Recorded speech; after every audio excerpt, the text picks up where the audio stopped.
Bir kişinin pula ihtiyacı olur, gelir başka birisinden borç pul alır, gətirir xərcləyir, öz işin görür.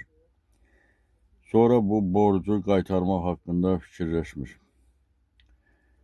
Borc veren kişi axırı çox gözləyir, görür bu kişidən bir səs soraq çıxmadı, səbri çatmır, gəlir bu kişinin evinə, qapını döyür, girir içəri.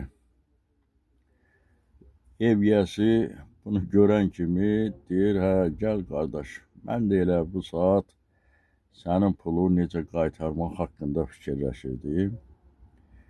Deyir, hə, nə fikirləşirdin qaytarmaq haqqında? Deyir, həyətə girəndə o çəpərdəki tikanlı telləri gördün? Deyir, hə, gördüm. Deyir, buradan hər gün qoyun sürüsü keçir. O qoyun sürüləri buradan keçəndə onların yunları bu tikanlı tellərə yapışıb qopacaq.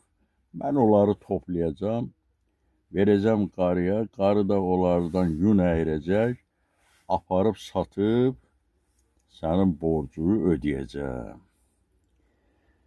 Borc veren kişinin bu sözünə gülməyi tutur, qəhqəhə çəkir.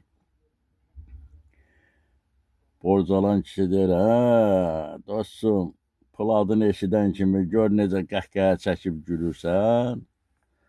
İndi qardaş, borc alarkən o borcu qaytarmaq haqqında da fikirləşmək lazımdır. Diqqətinizə görə sağ olun.